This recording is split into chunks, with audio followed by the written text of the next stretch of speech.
First ever factory outlet Mukunda jewelleries Kukatpally Khammam Kothapet Somajiguda Hanamkonda and Suchitra.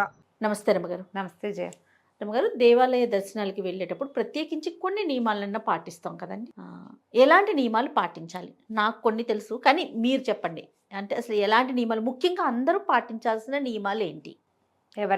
ఎవరైనా శుభ్రంగా స్నానం చేయటం మొదట. తల స్నాన నియమం అక్కర్లేదు. అనారోగ్యంగా ఉన్నా, కడుపుతో ఉన్నా, చంటి పిల్లల తల్లులైనా తల స్నానం చేయకపోయినా పర్వాలేదు. మీరు స్నానం చేయదలుచుకుని చేయగలిగితే చేయొచ్చు. స్త్రీలైతే తప్పకుండా కొంచెం ఒక చిటికెడు పసుపు రాసుకుని స్నానం చేస్తే సరిపోతుంది. సువాసినికి స్నాన నియమం లేదు, ఇది ఖచ్చితం. ఊళ్ళోకి వెళ్ళేటప్పుడు తలంటి పోసుకుని తీరాలి అని లేదు. నువ్వు నేను పోసుకోకర్లేదు. మనలాగా మనం పసుపు రాసుకుని స్నానం చేసి వెళ్ళొచ్చు. తర్వాత ఒకసారి కట్టి విడిచిన బట్టలని కట్టుకుని వెళ్ళొద్దు. ఉతికిన బట్ట కొత్తదే అక్కర్లా, ఉతికిన బట్ట కట్టుకోండి. ఒకసారి కట్టుకుని మనం పెట్టుకుంటాం కదా, హ్యాంగర్ కేసి పెడతాం, ఆ బట్టలు తీయద్దు. తర్వాత భోజనం చేసిన బట్టలు కూడా పనికిరావు. ఎక్కడికో వెళ్ళావు, పెద్ద పట్టు చీర, పార్టీకి వెళ్ళావు, అట్లా లంచ్ డిన్నర్ చేసేస్తావు, ఇంకా ఆ చీర పూజకు కానీ పీటల మీద కూర్చోడానికి కానీ ఆలయానికి కానీ పనికిరాదు. ఏ మెతుకులో పడి ఉంటాయని చేయ. అందులో మడి లక్షణం ఏంటంటే మెతుకులు పడతాయి, తిన్న ఆహారం పడుతుంది, ఎంతో కొంత చెమటలు పడతాయి, అవి పనికిరాదని. ఇప్పుడు ఇది నియమం, అలాగేనా అని మీరు ప్రశ్నిస్తే నేను చెప్పలేను. నియమం మాత్రమే అడుగుతున్నాను. ఇష్టం, కానీ ఇది చేయకూడని పని. బ్లౌజులు, బట్టలు అవి కూడా లంగాలు పొద్దున వేసుకున్న బట్టలతోటి సాయంకాలం గుడికి వెళ్ళద్దు. బట్టలు మార్చుకోండి, కాళ్ళు చేతులు మొహం శుభ్రంగా కడుక్కొని బట్టలు అన్నీ మార్చుకుని ఇన్నర్స్తో సహా మంచి బట్టలు, ఉతికిన బట్టలు కట్టుకుని, కొత్త బట్టలు, ఉతికిన బట్టలు, పాత బట్ట అయినా పర్వాలేదు, ఉతికిందైతే చాలు. మంచి శుభ్రమైన బట్టలు వేసుకోవటం, చక్కగా బొట్టు ధరించటము, చెవులకి చేతులకి, స్త్రీలైతే ఆభరణాలు, కాళ్ళకి పట్టీలు అలవాట్లేదు పర్వాలా, స్త్రీ పెళ్ళైన వాళ్ళైతే మట్టలు ఉంచుకోండి. చేతులకు ఆభరణాలు, చెవుకి ఏదైనా బోసిగా లేకుండా. తర్వాత జుట్టు విరబోసుకుని వెళ్ళొద్దు. వాళ్ళు ఎవరో వెళ్తారు అని చెప్పకండి. ఇప్పుడు వాళ్ళ పద్ధతి అది, మన ప్రాంతపాచారం అది కాదు. జుట్టు విరబోసుకోవద్దు. ఇక్కడ క్లిప్పు పెట్టి ఇది మొత్తం కిందకు వదులుతప్పుడు నువ్వు పెట్టుకుంటావు కదా, ఇలాంటప్పుడు ఓకే. గుడికి వెళ్ళేటప్పుడు జుట్టు దగ్గరికి కట్టుకోండి. ఎందుకో చెప్తా మీకు, అది పాయింట్ చెప్పాలి కదా మనం. జనరల్గా పూజ ఏదైనా దేవాలయ దర్శనం చేసేటప్పుడు ఈ జుట్టు కొసలు విడిచి ఉండకూడదు, ముడేసుకోవాలని చెప్తారు. ఈ కాలం అది కాదమ్మా. జుట్టు ముడేసుకోవాలంటే ప్రతి చిన్న పిల్ల పేద పిల్లల్ని ఎక్కడ ముడేయిస్తాం మనము? ముళ్ళే ఇచ్చు. అంత జుట్టు కూడా ఉండట్లేదు. లేదు, ఇప్పుడు జడేసుకోవచ్చు, జడేసుకోరు. మీరు జుట్టు విరబోసుకునే ఉంటారు. ఒక రబ్బర్ బ్యాండ్, ఒక బ్యాండ్ పెట్టుకుని జుట్టు అంతా సంస్కృతంగా ఉంచుకోండి. అసంస్కృత కేశపాసాలతోటి పీటల మీద కూర్చోకూడదు, దేవాలయ దర్శనం చేయకూడదు. దానికి ఒక విధానం ఏంటంటే, ఇప్పుడు నీ జుట్టు ఇలా వచ్చింది, నువ్వు ఇలా అంటావు, ఈ చేయి వెళ్తుంది. ఈ చేతులు కడుక్కుంటావా నువ్వు? ఈ చేతితోటే నువ్వు దండం పెడతావు, పువ్వులు తీసుకుంటావు, మంత్రపుష్పం చెప్తే ఆ పువ్వులు ఇస్తారు నీ చేతికి, తీర్థం నువ్వు అదే చేతితో పుచ్చుకుంటావు. జుట్టు మీద చేయేస్తే చేయి కడుక్కోవాలి, ఇది సిద్ధాంతం. తర్వాత నువ్వు ఇలా 100 సార్లు అన్నాక 4 వెంట్రుక, ఒక్క వెంట్రుకైనా రాలకుండా ఉంటుందా నీ జుట్టు? అసలు జుట్టు రాలని వాళ్ళు ఉన్నారమ్మా లోకంలో ఇప్పుడు? అసలు మరి లేరు. ఈ తలలో చేతులు పెట్టి ఇలా తల కదుపుతూ ఆ చేతితోటి నువ్వు నమస్కారం చేసిన పచ్చిపాపాలు చుట్టుకుంటాయి నీకు, అది పనికిరాదు. డబ్బులు తీసి వేయటానికి కానీ, తీర్థం పుచ్చుకోవటానికి కానీ, నమస్కారం చేసి శఠారికి తీసుకోవటానికి కానీ దేనికి పనికిరాదు అది. తల ముట్టుకోకుండా ఉండాలంటే ఏం చేయాలి? తల కట్టుకోవాలి కదా, దగ్గరికి పెట్టి క్లిప్ పెట్టుకోండి. మీకు ఎంత బారెడు జుట్టున్నా సరే, ఇంతే ఉంది నాలాగా, లేదా తెగబారెడు ఉన్నాయి కురులు, అప్పుడు కూడా క్లిప్ పెట్టుకోండి. బయటకు వచ్చాక క్లిప్ తీసేద్దురు కానీ, పోనీ మీ ఫ్యాషన్కి సరిపోదు అనుకుంటే. ఈ దేవాలయంలో చూస్తాం జయ, వాళ్ళు వంగి దీపం ముట్టిస్తారు, ఈ మొత్తం ఈ నిరుపైన కేశపాసాలు వచ్చి ఆ దీపం మీద పడతాయి. అయ్యగారికి దండం పెడతారు, జుట్టు కూడా ముట్టుకుంటుంది ఆయన పాదాలని. మీరు ఆలోచించుకోండి అమ్మా, ఎవరికి వాళ్ళు. ఒకళ్ళని అంటాం కాదు, గుళ్ళల్లో చూసే చెప్తున్నా ఈ మాట. పీటల మీద కూర్చున్నప్పుడు జుట్టు కట్టుకోకుండా కూర్చుంటాం, ఎంతసేపు జుట్టు సవరించుకుంటూ ఉంటారు. ఆ జుట్టు అటు ఇటు వెళ్ళిపోయింది మనకే తెలుస్తుంటుంది, మన జుట్టు మనం సవరించుకుంటూ ఉంటారు. అలా పనికిరాదమ్మా, అది చెయ్యొద్దు. కనీసం ఇది ఇంత మాత్రం చేయండి.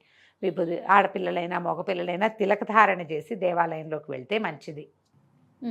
ఓ పండ్లు, తమలపాకులు తర్వాత కొబ్బరికాయలు, పువ్వులు, తులసి దళాలు, మారేడు దళాలు, ఏవి శక్తి ఉంటే అవి పట్టుకెళ్ళండి. ఏవి శక్తి లేదు, కుదరలేదు, మనం ఎక్కడికో వెళ్తూ దేవాలయానికి వెళ్ళాము, చెప్పులు విడిచేయండి, శుభ్రంగా కాళ్ళు కడుక్కోండి, చేతులు కూడా కడుక్కోండి.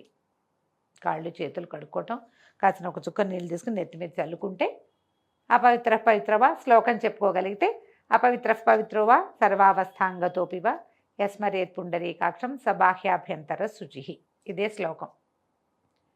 నువ్వు పవిత్రుడివైనా అపవిత్రుడివైనా సరే, నువ్వు పుండరీకాక్ష నామధేయం చెప్పుకున్న వాడికి బాహ్యము అభ్యంతరము కూడా, బయట లోపల కూడా శుచి అవుతాడు.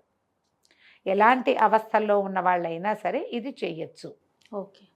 ఎవరింటికో వెళ్ళాం, భోజనం చేసేసాం, లేకపోతే ఇంకోటి ఏదో రకరకాల చోట్ల తిరిగి వచ్చాం, దేవాలయం కనపడింది, వెళ్దాం అనిపించింది, లోపలికి వెళ్ళాం, నీళ్ళు చల్లుకోండి. నేను నా పరిస్థితి ఇది స్వామి, నన్ను క్షమించు అన్నది ఒక పాయింట్ లోపల రావాలి నీకు. ఇది అందుకు ఇది చెప్పేది. తర్వాత వెళ్ళండి, ధ్వజస్తంభంతో సహా ఒక 3 ప్రదక్షిణలు చేయండి.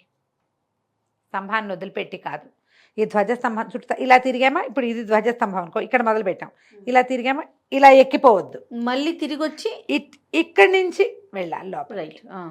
ఇది జ్ఞాపకం పెట్టుకోండి. ఈ ధ్వజస్తంభానికి స్వామికి మధ్యలో కానీ ఇట్లా నడవద్దు, ఇలా వెళ్ళండి. 3 ప్రదక్షిణలు చేయండి. స్థిమితం లేదు, మనసుకి ఏదో ఇబ్బందిగా బాధగా ఉంది, పక్కన ఒక వినాయకుడు రావి చెట్టు కింద కూర్చున్నాడు, ఓ 11 ప్రదక్షిణాలు చేయండి. ఓ ఆంజనేయ స్వామి ఉన్నాడు, దాసాంజనేయుడో వీరాంజనేయుడో అభయాంజనేయుడో ఉన్నాడు, ఆయన కూడా ఒక 11 ప్రదక్షిణాలు చేయండి.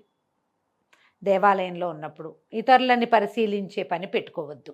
ఎవరో పలకరిస్తారు తెలిసిన వాళ్ళు, హలో అంతే.